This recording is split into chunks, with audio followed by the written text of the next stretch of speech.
Hello साथियों, नमस्कार। कैसे हैं आप लोग? उम्मीद करता हूं बहुत अच्छे होंगे, शानदार होंगे, जिंदाबाद होंगे। तो साथियों, जैसा कि आप सभी ने आज का ये थंबनेल देख लिया है, आज हम बात करने जा रहे हैं। अगर आप यूपीएसआई तैयारी कर रहे हैं तो यूपीएसआई स्टूडेंट को ये पता होना चाहिए हमें क्या पढ़ना चाहिए, क्या नहीं पढ़ना चाहिए, क्या छोड़ें, क्या ना छोड़ें। अगर आपको ये वाली डायरेक्शन पता है तो आप बिल्कुल सही पाथ पर जा रहे हैं। अगर आपको इसके बारे में ही नहीं मालूम कि क्या पढ़ें क्या ना पढ़ें, जो जो भी कोई बता रहा है अननोन इंसान, उसकी बात आप मान लेते हैं और आप उसके अकॉर्डिंग चलने लग जाते हैं, तो आपकी ये बहुत बड़ी गलती है और आप बिल्कुल सही पाथ पर नहीं जा रहे हैं अगर आप ऐसी चीजें कर रहे हैं। तो अगर आप एक यूपीएसआई लवर हैं, एक यूपीएसआई की वर्दी लेना चाहते हैं, दरोगा बनना चाहते हैं, तो आपको हर एक चीज पता होनी चाहिए, छोटी से लेकर बड़ी तक। आपको आंख बंद करके उसका सिलेबस पता होना चाहिए और सिलेबस के आधार पर आपको यह भी पता होना चाहिए मुझे क्या पढ़े और इसमें क्या स्किप करना है, क्या शुरुआत में पढ़ना है और क्या अंत में पढ़ना है। अगर आपको ये सारी चीजें पता है तो आप यूपीएससी तैयारी बिल्कुल सही कर रहे हैं। और जिस जिस विद्यार्थियों को अभी तक ये पता ही नहीं है, वो गलत डायरेक्शन में मूव कर रहे हैं, तो उनको भाई मैं सही बात दिखाने जा रहा हूं इस वीडियो के माध्यम से। तो एक बार इस वीडियो को जरूर अंत तक देखो, ये आपके यूपीएसआई के लिए बहुत ज्यादा लाभदायक हो सकता है। आप एक इससे वीडियो से दरोगा भी बन सकते हैं। चलिए, तो सबसे पहले मैं आप लोगों को बता देना चाहता हूं, भैया यूपीएसआई 2025 की तैयारी कर रहे हैं, जिसमें हमारे पास पोस्ट निकली हुई है 4545। ठीक है, 4545 पोस्ट निकली हुई है भैया। अब इसमें हमें टारगेट होना चाहिए कि भाई 4500 वैकेंसी नहीं है हमारे सामने। अगर आपको यूपीएसआई में सेलेक्ट होना है तो आप इन्हें नहीं देखोगे, आप ये भूल जाओ कि मेरे सामने 4500 वैकेंसी है। आपके सामने सिर्फ भैया 1000 वैकेंसी और 1000 में ही मुझे नंबर लाना है। चाहे मेरी एक रैंक आए, चाहे मैं 2 आए, चाहे मेरी 999 आए, चाहे मेरी 1000वीं रैंक आए, मुझे 1000 के अंदर में आना ही आना है, क्योंकि 1000 वैकेंसी। पहले तो माइंड सेट ये कर लो, माइंड सेट ये मत करना कि 4500 कुल वैकेंसी है। नहीं, हमारे सामने सिर्फ 1000 वैकेंसी, 1000 वैकेंसी के लिए पढ़ना है। अब सोचो, अब सोचो, अब यहां से माइंड आपका चेंज होगा। अब यहां से बिल्कुल आप डिफरेंट सोचने लग जाएंगे। जब यहां डिफरेंट सोचोगे ना, तब जाकर आपका नंबर आएगा। और आप ये सोचने लग जाओगे 4545 तैयारी करें, तो 4545 की आप तैयारी करेंगे, 10,000 15,000 आपकी रैंक आएगी, जो कि आपका यूपीएससी सिलेक्शन बिल्कुल नहीं होने वाला। जब आप 1000 की तैयारी करेंगे, तब आपकी 1000 1200 1400 1500, तब आपकी रैंक आने वाली उस लेवल से। अगर तुम ये सोचा अरे नहीं नहीं नहीं मैं 1000 के अंदर आ जाऊंगा, कहने से कुछ नहीं होता। जमीन स्तर पर काम करना पड़ता है, मेहनत करनी पड़ती है, हमें दिन रात एक करना पड़ता है। अगर 1000 में आना है तो वायदा करो कि हम दिन रात एक कर देंगे, मेहनत करने वाले हैं इस वीडियो के बाद। अगर आप मेहनत करने के लिए रेडी हैं तो मैं आपको ये सारी चीजें बताने जा रहा हूं, जो यूपीएससी में सेलेक्ट होने से आपको कोई भी नहीं रोक सकता। चलिए, तो सबसे पहले अगर आपको 1000 के लिए पढ़ाई करनी है तो आपको सबसे पहले इसका सिलेबस पता होना चाहिए। सिलेबस की मैं बात कर लेता हूं अगर एग्जाम पैटर्न की, तो हिंदी के 40 क्वेश्चन आते हैं, मैथ्स के 40 क्वेश्चन आते हैं, रीजनिंग के 40 क्वेश्चन आते हैं, मूल विधि संविधान जीके जीएस के 40 क्वेश्चन आते हैं। ओवरऑल 160 क्वेश्चन आते हैं, प्रति क्वेश्चन 2.5 मार्क्स का होता है, 400 मार्क्स का पेपर होता है। इसमें कुछ नियम है, शर्तें हैं कि इसमें नेगेटिव मार्किंग नहीं होती है। नॉर्मलाइजेशन की बात कर लेते हैं तो इसमें नॉर्मलाइजेशन अच्छा खासा होता है। 2021 के पेपर को देख लेते हैं तो 9500 वैकेंसी थी, जो धांधलेबाजी हुई थी, जो हम ब्लैक डे के रूप में भी कहते हैं। तो भाई नॉर्मलाइजेशन उसमें भी हुआ था, तगड़ा हुआ था, साथ में उसमें भैया धांधलेबाजी हुई थी। तो वो वैकेंसी एक अलग ही है, डिफरेंट है, तो उसे भूल ही जाओ। अब मैं आपको बताना चाहता हूँ भैया 35% इस सब्जेक्ट में पासिंग मार्क्स होने चाहिए। ओवरऑल की बात कर लेता हूँ तो ओवरऑल में 50% चाहिए, यानी यदि आपका 400 मार्क्स का पेपर है तो कम से कम 200 मार्क्स तो आपके ओवरऑल होने चाहिए, तभी आप क्वालिफाई माने जाएंगे, अन्यथा आप डिस्क्वालीफाई कर दी जाएंगे। सबसे पहले नियम ये आपको पता होना चाहिए। जब पता है तो हम आगे चल देते हैं। जब हमें ये सारी चीजें पता है तो हमें ये भी पता होना चाहिए कि 9500 वैकेंसी जब आई थी 2021 में, 160 क्वेश्चन थे, उसमें 127 क्वेश्चन पर 127 में क्वेश्चन पर मेरिट गई थी, 127 क्वेश्चन मेरिट गई थी। तो इसका मतलब ये है कि लास्ट वाला स्टूडेंट है, ये बिल्कुल लास्ट वाला, यानी कि 9500 वाला ही स्टूडेंट है, 127 वाला। ठीक है, ये वाली बात मानते हैं। अब हमारे पास 4545 वैकेंसी आई है, जो कि हमें 1000 का टारगेट लेके चलना है। कितना? 1000 का। अब 1000 में अगर हमारे पास धांधलेबाजी नहीं होती है, प्रॉपरली फ्रेश पेपर होता है, तो हमें किस लेवल से तैयारी करनी चाहिए? तो 160 क्वेश्चन की अगर आप तैयारी कर रहे हैं तो 160 में से आपको कितने मार्क्स लाने चाहिए? अब आप खुद मुझे कमेंट बॉक्स के माध्यम से एक बार जरूर बताना। देखो भाई, 160 क्वेश्चन है, लास्ट टाइम 27 गई थी। अगर मुझे मरे से मरा 1000 भी रैंक चाहिए इस बार, तो भाई कम से कम इतना स्कोर तो मुझे करना ही होगा। इतना स्कोर तो मुझे यहां करना ही होगा, इतना स्कोर तो मुझे करना ही होगा कम से कम, अगर मुझे 1000 में रैंक चाहिए। तो अगर आप तैयारी कर रहे हैं तो 130 वाला स्टूडेंट कर सकता है, और 130 में ये कह सकता हूं कि आप भाई साहब नंबर ले आओगे, रैंक की गारंटी नहीं है। जो 130 की तैयारी कर रहा है नंबर ले आओगे, पर रैंक की गारंटी नहीं है कि आप सोचो कि रैंक आ जाए, रैंक नहीं आएगी। हाँ, नंबर आ जाएगा 130 क्वेश्चन पर। नंबर लाना चाहते हैं तो 130 की तैयारी कर लो। अब कैसे करें 130 की, मैं आपको बताना चाहता हूं, ध्यान दीजिएगा भैया। हिंदी की मैं बात कर लेता हूं, 40 क्वेश्चन आते हैं, 35 से 40 मार्क्स आपको हर हालत में सही करने होंगे, मार्क्स नहीं क्वेश्चन। हिंदी के 40 क्वेश्चन आते हैं, अब 35 से 40 क्वेश्चन सही करने होते हैं। हो सकता है 35 कर दो, हो सकता है 34 कर दो, मैं एक टाइम दे रहा हूं, 36 कर दो, 37 कर दो, 38 कर दो, 39 कर दो, 40 में से 40 भी कर दो। हमारा जो सबका जो टारगेट होना चाहिए हिंदी को रट लेने का है कि भाई 40 से 40 की तैयारी कर लेते हैं, फिर भी 1 2 3 4 क्वेश्चन अगर गलत हो जाते हैं तो कोई दिक्कत नहीं है, हमने 35 से 40 के बीच में एवरेज मान लिया। बट हमें 40 में से 40 की तैयारी करनी है। हिंदी की मातृभाषा है और बचपन से हम हिंदी पढ़ते हुए आ रहे हैं, और हिंदी में भी 40 में से 40 ना आ रहे तो फिर आपका हिंदी मीडियम में पढ़ना बेकार, आपका हिंदी बोलना बेकार, आपका हर चीज में बेकार। आप बोलोगे कि सर आप ले आओगे, भैया नहीं ला पाएंगे। जो मेहनत करेगा, जो दिन रात एक करेगा, वो ले आएगा, चाहे वो मैं हूं, चाहे वो आप हो, चाहे वो कोई और हो। जो मेहनत करेगा, जो मेहनत से पीछे नहीं हटेगा, वो 40 में से 40 ले आएगा, आपके संभव है। रीजनिंग की बात करूं, ये भी सेम सब्जेक्ट है, मैं हिंदी और रीजनिंग एक ऐसे सब्जेक्ट है, अगर आप चाहोगे तो पूरे में से पूरे आप ला सकते हो, 35 में से 40, 35 में से 40, 35 में से 40। मैथ्स की बात आती है, मैथ्स में भी पूरे आ सकते हैं, बट हमने सोचा छोड़ो, मैथ्स में बहुत सारे बच्चे वीक होते हैं, कुछ ही बच्चे चंद होते हैं जो मैथ्स में हाई फाई होते हैं, बट हिंदी और रीजनिंग में सब हाई फाई होने चाहिए। अगर नहीं है तो यूपीएससी तैयारी मत करो। हिंदी नहीं आती, रीजनिंग नहीं आती तो यूपीएससी तैयारी मत करो, मैं तो यही राय दूंगा। अगर आप तैयारी कर रहे हैं तो आपको ये तो कंटास्ट होने चाहिए भैया कि हिंदी ये होता है, ये होता है, ये होता है, ये होता है, रीजनिंग ये होती है, ये होती है, ये होती है, ये पता होना चाहिए। मैथ्स की बात कर लेता हूं, 40 क्वेश्चन में से कम 30 से 35 क्वेश्चन आपके सही होने चाहिए। अब इसमें सबसे बड़ा रोल होता है भैया जीके जीएस और मूल विधि का। अब इसमें बच्चा क्या करता है, पूरा दिन हिस्ट्री पढ़ेगा, ज्योग्राफी पढ़ेगा, इकोनॉमिक्स पढ़ेगा, बायो पढ़ेगा, फिजिक्स पढ़ेगा, केमिस्ट्री पढ़ेगा, स्टडी जीके पढ़ेगा, यूपी जीके पढ़ेगा, करंट अफेयर पढ़ेगा, और जो काम की चीजें वो नहीं पढ़ेगा। जो काम की चीजें ना वो नहीं पढ़ेगा, ये सारी चीजें पढ़ लेगा, वो जो काम की चीजें वो नहीं पढ़ेगा। 40 क्वेश्चन है, 25 से 30 करने। अब आपकी जिम्मेदारी है, क्वेश्चन बनते हैं भैया 125 से 145। अब इसके बीच में 130 से 135 आते हैं।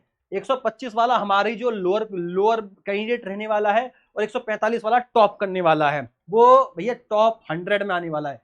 145 वाला टॉपर रहेगा, टॉप 100 वाला, टॉप 100 वाला, टॉप 100 वाला, ये लोअर रहने वाला है 125 वाला, यानी कि जो 4545 में आने वाला है, 4545 की रेंज में आने वाला है। और जो 130 से 135 में करेगा वो भैया 1000 की रेंज में आने वाला है। अब आप फिक्स कर लो कि मुझे 4545 की रेंज में आना है, मुझे टॉप 100 में आना है, या मुझे 1000 में आना है। मैंने अभी से फिक्स कर दिया आपके लिए, आपके माइंड में टारगेट फिक्स है। इतने 125 लाओगे तो भैया आपका नंबर आ जाएगा। 130 से 135 लाओगे तो 1000 की रैंक मिल जाएगी। 145 प्लस करोगे तो भैया आप टॉप 100 में भी आओगे, आप टॉप 100 में आ जाओगे। तो ये रैंक है। अब इसके लिए आपको पढ़ाई करनी है। अब बहुत सारे बच्चे इसके लिए पढ़ाई करेंगे, बहुत सारे इसके लिए पढ़ाई करेंगे, और बहुत सारे इसके लिए पढ़ाई करेंगे। मैं सबके लिए बताना चाहता हूं क्या पढ़ना है क्या नहीं पढ़ना। भैया ध्यान दीजिएगा, सबसे पहले आती है हमारे पास मूल विधि, संविधान और जीके जीएस।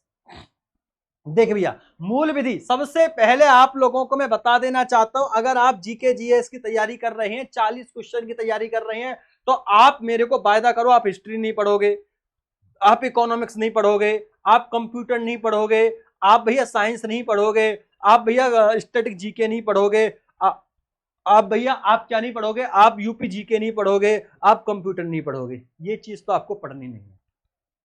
सबसे पहली बात तो मैं आपको पढ़ा रहा हूं बेटा, ना तो हिस्ट्री पढ़नी, ना इकोनॉमिक्स पढ़नी, ना कंप्यूटर पढ़ना, ना आपको साइंस पढ़नी, फिजिक्स केमिस्ट्री बायो, ना स्टडी जीके, ना यूपी जीके, ना करंट अफेयर। जो भी पढ़ाई पढ़ाता रहे तुम मत पढ़ो। फिर सर पढ़ें क्या, मैं बता रहा हूं भैया। पहले सबसे पहले आपको संविधान कंप्लीट करना है। सबसे पहले आपका इनिशियल डेट जो आज चल रहे हैं, आज की डेट में आपको संविधान पढ़ना है। जब तक फॉर्म आए, जब तक फॉर्म आए आप संविधान को कंप्लीट करो। आप संविधान को कंप्लीट करो, चाहे आप फ्रेशर हो, चाहे आप 2021 के रिपीटर हो, ठीक है ना, चाहे एक्सपीरियंस स्टूडेंट हो 2021 वाले, चाहे भैया फ्रेशर हो, पहले आप संविधान को पढ़ेंगे, पॉलिटी को, कहीं से भी पढ़ो। जो 2021 वाले हैं वो सब अपना रिवीजन करेंगे, और 2025 वाले हैं वो भैया अपना किसी से बैच ले लो या ऑनलाइन पढ़ लो या कोई बुक ले लो, कैसे भी पढ़ लो, आपको ये कंप्लीट करना है 1 महीने के अंदर। पहला टारगेट क्या हो गया कि मूल विधि, वो आपको संविधान कंप्लीट करना है, क्योंकि संविधान के 10 क्वेश्चन आते हैं भैया, 10 क्वेश्चन आते हैं, 10 से 10 भी आते हैं, 9 भी आते हैं, 12 भी आते हैं किसी किसी शिफ्ट में। तो 8 से 12 के बीच में आपके संविधान घूमता रहता है। तो पहले इन नंबरों को तैयार करो, कितने, 10 क्वेश्चन को तैयार कर लो पहले संविधान करके। फिर उसके बाद आपको दूसरे नंबर पर मूल विधि पढ़नी है। दूसरे नंबर पर क्या पढ़नी है, मूल विधि। अब मूल विधि में भैया बहुत बड़ा चीज है, कितने कानून याद करें, कितनी धाराएं याद करें, कितनी अध्याय, तरीका बता रहा हूं, ध्यान दीजिए। पहले आपको सभी कानून देखने, कितने कितने कानून होते हैं, सभी कानून आपके माइंड में होने चाहिए। अच्छा ये कानून है, ये कानून है, ये कानून है, ये कानून है, जितने भी कानून है सबके माइंड में ये रटे होने चाहिए, इस तरीके से कानून है। अब बात आती है, सब कानून का आपको ये पता होना चाहिए कब से कौन सा कानून लागू हुआ, कब से कौन से बिल पास हुआ, कौन से कानून का कब बिल पास हुआ, इस कानून में इतने अध्याय हैं और इस कानून में इतनी धारा है। सबसे पहले तो ये पता होना चाहिए। अगर आपने इतनी सारी चीजें कर ली तो भैया 10 क्वेश्चन आते हैं, इसमें 5 से 6 क्वेश्चन तो आप यहीं से सही कर दोगे। 5 से 6 क्वेश्चन तो आप इतना ही सही कर दोगे, 5 से 6 क्वेश्चन।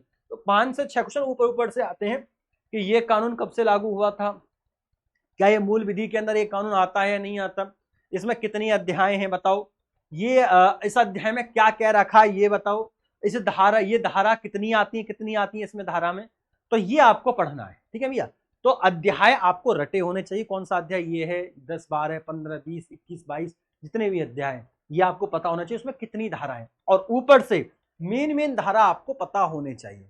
मेन धारा आपको वहां पता होनी चाहिए, मेन धारा, मोस्ट इंपॉर्टेंट धारा जो होती हैं। जैसे सपोज करो कि भाई अगर मैं बीएनएस की बात कर लेता हूं तो 300-400 धाराएं, तो उसमें से कम 50 मोस्ट इंपॉर्टेंट धारा आपको याद होनी चाहिए, मोस्ट इंपॉर्टेंट जो डेली यूज में आती हैं वो आपको वहां पता होनी चाहिए। ठीक है भैया, चलिए, तो सबसे पहले आपको ये पढ़ना है। अब फिर लास्ट में जब ये दोनों चीज कंप्लीट हो जाए तो फिर लास्ट में आपको मानसिक अभिरुचि पढ़नी है 5 क्वेश्चन के लिए। तो कितने क्वेश्चन कवर हो गए भैया, 25 क्वेश्चन हमने यहां से कवर कर लिया, मूल विधि, संविधान और मानसिक अभिरुचि, जो 25, और हमारा जो टारगेट था भैया 25 से 30 क्वेश्चन सही करना है। अगर आपने अच्छी तरीके से 3 सब्जेक्ट पढ़ लिए आपका कल्याण है, आपको और कुछ पढ़ने की जरूरत नहीं है, आप इसमें से मार खा जाओगे। अब बात आती है किसकी, अब बात आती है भैया मूल विधि, उसकी history, economics, polity, computer science, जी स्टैटिक जीके, यूपी जीके और करंट अफेयर। ये आपको कब पढ़ना है, ये आपको पढ़ना है बिल्कुल जब आपका एग्जाम की लास्ट 1 महीना बचा हुआ हो, तब इन 15 क्वेश्चन की हमें तैयारी करनी है लास्ट में।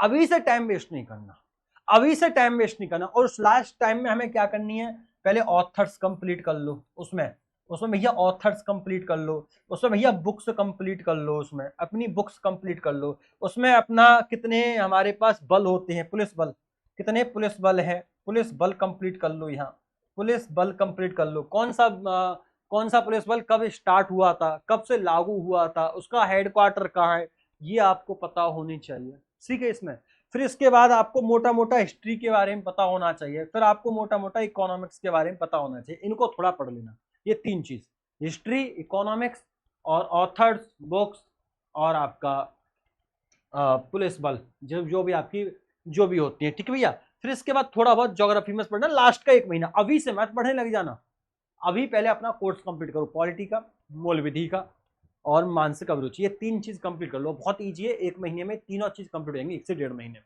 मात्र 1 से 1.5 महीने में ये तीनों चीज। अगर आप ये सब चीज करने लग गए तो भैया 2 महीने भी कम है, 3 महीने भी कम है, 4 महीने भी कम है। आपको कोर्स कंप्लीट करना है 1 से 2 महीने के अंदर, पहले मूल विधि, संविधान और मानसिक अभिरुचि ये तैयार कर लो, 25 क्वेश्चन तैयार कर लो अगर आप यूपीएससी तैयारी कर रहे हैं तो। उसके बाद आपको सोचा कि सर हम प्रैक्टिस सेट दें, मत दो, कौन कह रहा है प्रैक्टिस सेट दो, मत दो भैया, प्रैक्टिस सेट मत दो, प्रैक्टिस सेट से कुछ ना हो रहा, सेल्फ स्टडी जितना करोगे, जो चीज आपको याद करनी है उसे रट लो, रट लो, रट लो, रट लो, रट लो, रट लो। एक बुक आती है, मैं बताना चाहता हूँ, घटना चक्र की, अगर आप लेना चाहते हो तो घटना चक्र की बुक ले आना, उसमें आपको कुछ करने की जरूरत नहीं है, सामने थ्योरी दे रखी है, फिर question, theory, question, theory, question, theory, question, theory पढ़ो, क्वेश्चन लगाओ, थ्योरी पढ़ो, क्वेश्चन लगाओ। तो पॉलिटी और मूल विधि के लिए घटना की बुक कर लिया ना, घटना चक्र, उन 2 बुक को रट दो, उन 2 बुक्स को रट देना। आपको मूल विधि में आपको मानसिक अभिरुचि भी मिल जाएगी। तो भाई साहब आपके 25 क्वेश्चन तैयार हो जाएंगे 2 बुक से। 2 बुक नहीं रटी जा रही है आपको, 2 बुक रटोगे दोगे तो आप 2 महीने में 2 बुक रट दोगे आप 2 महीने, 2 महीने में 2 बुक को रट दो, आपकी भैया यूपीएसआई में 25 क्वेश्चन फाइनल है, 25 क्वेश्चन। और अगर आप 15 क्वेश्चन बचे जीके जीएस में, 15 में से तुक्का भी लगाओगे ना, तुक्का 5 से 6 क्वेश्चन तो वैसे ही आते तुक्के में 15 क्वेश्चन में, और 4-5 क्वेश्चन के लिए पढ़ लेना, 30 प्लस ठोकोगे इस तरीके से। फिर भी हम सोच रहे हैं 25 में से 25 नहीं आएंगे, 20 आ गए, तो 5-6 क्वेश्चन हमारे इसमें सही हो जाएंगे, 6-7 हो जाएंगे। तो 25 प्लस हमें स्कोर करना है जीके जीएस में, ठीक है भाई। इस तरीके से आपको पढ़नी है। 2021 वाले अगर आप स्टूडेंट हैं तो आपको सिर्फ और सिर्फ सेल्फ स्टडी करनी है, रिवीजन करना है, मॉक लगाना है, सेल्फ स्टडी, रिवीजन और मॉक लगाना है। और अपना चैट जीपीटी का यूज कर लेना, चैट जीपीटी का सब बच्चे यूज करेंगे। चैट जीपीटी जो नहीं आ रहा चैट जीपीटी से बोलो मुझे ये समझा दो, वो समझा देगा डिटेल में। और जो फ्रेशर बच्चा 2025 का इसे कुछ भी नहीं आता, भैया फ्रेशर बच्चे के लिए बैच ले लो, बैच में ही आपकी पढ़ाई होगी, चाहे ऑफलाइन ले लो, ऑनलाइन ले लो, कैसा भी ले लो, एक बैच से आप पढ़ेंगे फ्रेशर बच्चे। ये मैंने जीके जीएस के लिए बता दिया। अब बात आती है हिंदी। हिंदी की भैया एक आदित्य की बुक आती है, वो रटनी है, वो रटनी है आपको। एक आदित्य की बुक आती है, वो रटनी है, आंख बंद करके। 2025 का एडिशन आया है, 2025 वाला आपको पढ़ना है, 2025 का एडिशन आपको पढ़ना है, वो बुक रट लेनी है, रट दो। प्लस इसके बाद आपको पीवाईक्यू करनी है, प्लस आपको पीवाईक्यू करनी है, प्लस आपको यहाँ पीवाईक्यू करने होंगे। क्या करने होंगे मेरे भाई? पीवाईक्यू आपको यहाँ करने होंगे। क्या करने होंगे? पीवाईक्यू करने होंगे। तो आदित्य की बुक रटनी है, प्लस पीवाईक्यू करनी है। फिर उस दोनों के आधार पर हमें अपनी नोट्स बनाने हैं। नोट्स में बुक में जो कुछ लिखना है बुक में लिख लो, बुक में जो कुछ लिखना है बुक में लिख लो। अगर आप बुक में भर गई है तो आप एक शॉर्ट नोट्स की बुक बना सकते हो, यानी कि इसे हम बोल सकते हैं कॉपी। एक कॉपी बना लो और उस कॉपी में आप अपने कठिन, विलोम, पर्यायवाची, एक अनेकार्थी, एक शब्द के लिए वो अनेक शब्द के लिए एक शब्द, तत्सम, तद्भव, रचनाएं जो भी हैं, उन सबको कठिन जो भी लगे आपको उस कॉपी में उतारते जाओ, उस कॉपी में उतारते जाओ, उस कॉपी में उतारते जाओ, उस कॉपी में उतारते जाओ। आपको इस तरीके से पढ़ना है। और जो प्रैक्टिस करना चाहता है ये प्रैक्टिस मत करना कहीं से भी, आपसे पढ़ाई करो। आप अपनी आदित्य की बुक से सेल्फ स्टडी करो। 2021 वाले स्टूडेंट हैं, और जो फ्रेशर स्टूडेंट है बैच ले लो। मैं यही बोल रहा हूँ, फ्रेशर स्टूडेंट हो बैच ले लो। जो पुराने स्टूडेंट है भैया बिल्कुल भी टाइम वेस्ट मत करना कि देख 1 घंटा 2 घंटा आप 30 40 50 60 क्वेश्चन के लिए पूरा बर्बाद कर रहे हो। नहीं, आप उस 1 घंटे में बहुत कुछ पढ़ सकते हैं, आप बहुत कुछ पढ़ सकते हैं। मोस्ट इंपॉर्टेंट चीज देखो, यूट्यूब पर भी देख रहे हो तो मोस्ट इंपॉर्टेंट चीज देखो कि हिंदी के टॉप 100 विलोम शब्द, ये देख लो। पर्यायवाची, मोस्ट इंपॉर्टेंट पर्यायवाची देख लो, मुहावरे देख लो, आप लोकोक्तियां देख लो, रचनाएं देख लो, ये तो देख लो। अब प्रैक्टिस करो डेली 1 घंटा 2 घंटा, बर्बादी है, बर्बादी और कुछ नहीं है। प्रैक्टिस से कुछ नहीं होने वाला।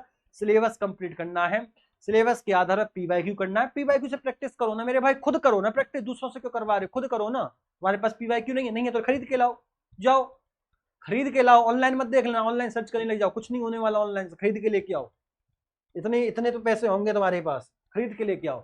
फिर हिंदी जब कंप्लीट कर लोगे तो फिर आती है रीजनिंग और मैथ की बारी। सेम यही काम आपको रीजनिंग और मैथ में करना है। आपको क्या करना है? प्रीवियस ईयर पेपर्स को देखना है। इसके कोई बुक नहीं बता रहा हूँ, सिर्फ प्रीवियस ईयर पेपर देखना है। उसमें आपको अगर ज्यादा करो, जो भी बच्चा समझ में नहीं आ रहा प्रीवियस ईयर पेपर, तो आप ज्यादा करें तो चैप्टर वाइज ही पढ़ सकते हैं इसे। चैप्टर वाइज ही प्रीवियस ईयर मार्केट में अवेलेबल है, और साथ में शिफ्ट वाइज तो आपको करना ही करना है। तो शिफ्ट वाइज तो आपके प्रैक्टिस सेट चल गए, पीवाईक्यू भी चल गए, और जो चीज समझ में नहीं आई तो टाइप वाइज आप चैप्टर वाइज कर लेना। टाइप वाइज, चैप्टर वाइज आप क्या करेंगे? चैप्टर वाइज की प्रैक्टिस। प्रैक्टिस सही कर लो भैया रीजनिंग और मैथ में। नोटबुक बना लो, नोटबुक में जो चीज समझ में नहीं आए वो लिख लो, फॉर्मूला लिख लो, हर एक चीज लिख लो, मोस्ट इंपॉर्टेंट चीज। उस तरीके से आपको यहाँ पढ़ना होगा। आप मैं सोचूं कि मैं ये बोल दूं आपको भाई पीवाईक्यू से कंप्लीट करना है, या मैं आपसे बोल दूं कि किसी बुक से पढ़ना है, या किसी यूट्यूबर से पढ़ना है, या किसी पेड बैच से पढ़ना है, भाई किसी से मत पढ़ो। अगर आप 2021 वाले हैं तो किसी से भी मत पढ़ो। पीवाईक्यू की बुक ले आओ, पीवाईक्यू के प्रीवियस ईयर करने लग जाओ, चैप्टर वाइज पीवाईक्यू ही करने लग जाओ। वही प्रैक्टिस है, वही कुछ सब कुछ है, वही सेल्फ स्टडी है। इस तरीके से पढ़ोगे यूपीएसआई में 1% भी पीछे आप नहीं रहने वाले, नहीं रहने वाले, यकीन मानिएगा नहीं रहने वाले। आप इस तरीके से पढ़ाई तो करो। और दो जो बिल्कुल फ्रेशर बच्चे जैसे एबीसीडी नहीं पता वो भी बैच ले ले भाई, उसके लिए तो ये रामकथा बिल्कुल बेकार है, वो बैच ले लो। वो 2025 वाला फ्रेश बच्चा 2022 से तैयारी कर रहा है, 23 से तैयारी कर रहा है, 24 तैयारी कर रहे हो, आपको पता है, बेसिक पता है चीजों को, तो आप इस तरीके से करना जो मैं आपको बता रहा हूँ। टाइम वेस्ट होने से बचेगा, जल्दी पिकअप होंगी चीजें, और आपको यूपीएससी में सिलेक्शन जरूर मिलेगा, आपको यूपीएससी सिलेक्शन जरूर मिलेगा। मेरी बहुत बहुत शुभकामनाएं है आपको। तो आज के लिए इतना ही है, फिर मुलाकात होती है अगली वीडियो में। देखो भाई, हमने क्या है अपने चैनल पर बहुत सारी मोस्ट इंपोर्टेंट आईपीएस वो बीएनएस की कुछ वीडियोस बना रखी हैं, हिंदी की कुछ वीडियोस बना रखी हैं, पीवाईक्यू करा रखे हैं। अगर आप वहां भी देख सकते हैं तो वहां से भी आप अपना लाभ उठा सकते हैं जब भी आप फ्री टाइम हो। ठीक है, तो बहुत जल्दी मैं हिंदी की भी वीडियो लेके आने वाला हूँ, विलोम शब्द की, पर्यायवाची की, आपकी अनेकार्थी शब्द की, तद्भव तत्सम की, अनेकार्थी की, तो इन सब की वीडियो लाने वाला हूँ जो मोस्ट इंपॉर्टेंट है। नॉर्मल होंगे वो नहीं लाऊंगा, जो हार्ड है, कठिन है, वो सब मैं चीज लेके आने वाला हूँ। अगर आप लोग रेडी हैं तो कमेंट बॉक्स में जरूर बता देना। और बहुत सारे बच्चे बोल रहे हैं एज रिलैक्सेशन के लिए। भाई साहब, एज रिलैक्सेशन की मांग हम सबको उठानी चाहिए। आप लोगों, अगर आप लोग इच्छुक हैं तो कमेंट बॉक्स में एज रिलैक्सेशन की मांग होनी चाहिए। तो हम इसके लिए, अगर आपके ज्यादा कमेंट हुए 300 400 500 एज रिलैक्सेशन के ऊपर मुझे कमेंट दिखे, तो भाई हम फिर ट्विटर अभियान करेंगे और मैं सभी यूट्यूबरों से बात करूंगा। मैंने बहुत बार बोली है, बट आप लोग रेडी नहीं हो तो फिर मुझे ये अच्छा नहीं लग रहा है कि मैं अकेला खड़ा हो जाऊं। जब आप लोग तैयार नहीं हो तो फिर मुझे, फिर यहाँ मैं कैसे खड़ा हो सकता हूँ? ठीक है ना, जब आप लोग रेडी हैं, 400 500 स्टूडेंट अगर नीचे कमेंट कर देंगे और जिस दिन मैं लाइव आऊँ तो आप 400 500 हो जाए ट्विटर अभियान वाले दिन, तो भाई ठीक है, तो हमें मांग करने में अच्छी लगेगी और सब हमारे साथ भी आ जाएंगे। ठीक है, तो अगर आप लोग इच्छुक हैं तो कमेंट बॉक्स में जरूर बताना। आज के लिए इतना ही, मुलाकात होती है नेक्स्ट वीडियो में, तब तक के लिए नमस्कार, जय हिंद, जय भारत, वंदे मातरम।